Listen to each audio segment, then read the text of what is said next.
guys, hi, welcome to the next video. Walking over a series of old steps here. I'm feeling really safe in this place. It's a very spiritual place. We're going through some old ruined buildings here. It used to be a miner's village, and we'll soon start the climb. I decided to make another video before I got to the top. The water's trickling away. Can you hear it? So peaceful. On this video I'd like to talk about narcissists being very gullible. You know, we bequeath on them way too much power, because the more knowledge we're getting, the easier we know how to recognize narcissists, defeat them in their attempts to take us down.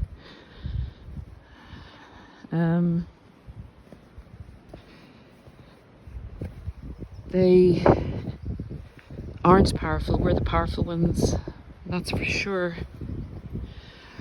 But what I found in relation to them is, at various times, particularly if they're in need of supply, they can be very gullible to people who come on to them, particularly if they hit upon another narcissist.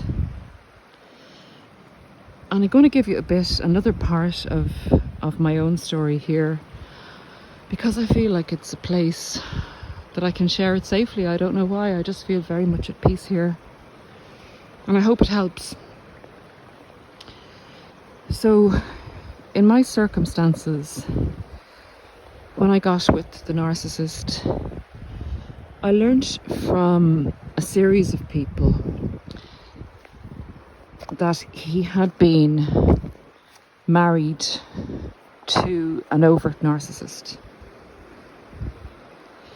Now, I know the general consensus is, when we get with the narcissist, they're often very hard on their ex, and they're the victim, and the ex was the crazy one. And the ex was no more the crazy one than the man on the moon. The ex was a normal person who the narcissist abused. But in this particular circumstance, there was a huge amount of evidence, plus my own experience, that would definitely say this person was highly overtly narcissistic.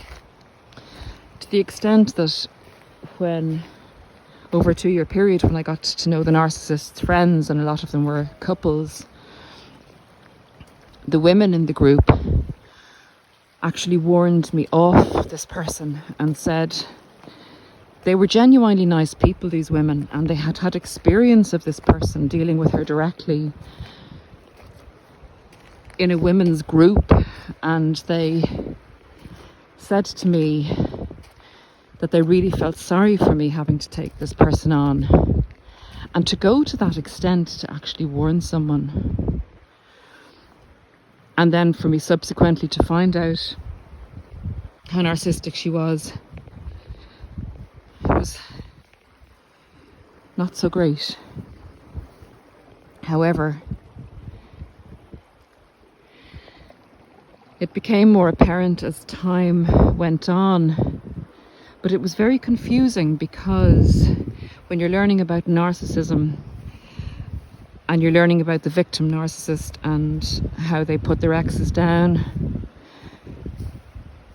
and the ex turns out to be narcissistic, it kind of puts the narcissist in a better light and gives credibility to his story of being a victim.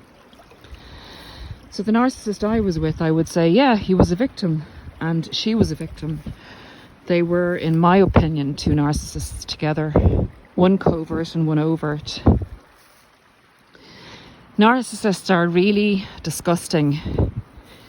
They all like to triangulate. So I would have said I was in a triangulation between the two of them, thinking that the other overt narcissist, the ex-wife, was the baddie in the situation, really, and trying to protect my ex-narcissist from her, not knowing that he was just as bad, in that he was triangulating me and getting a lot of supply out of my defense of him. So it can be very complicated when you do come up against two narcissists entwined together. What I'd also say is the type of things they do. I remember once being in the car with him and being on loudspeaker, and she was talking and she knew she was on loudspeaker, and she'd very quickly, when they separated, gone through a series of relationships that didn't work out, very short-term ones, until she found someone that she could marry and nearly married them immediately.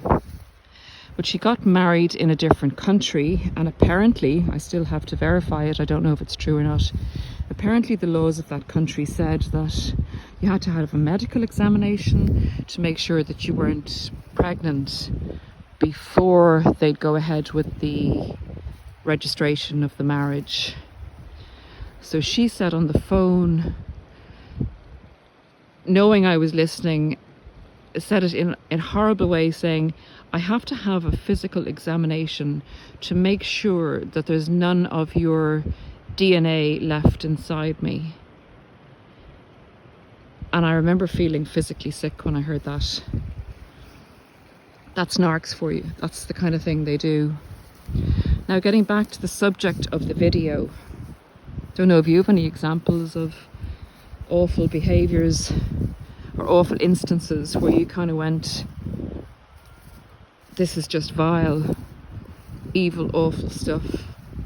People would say these kind of things in front of you to cause you upset and distress.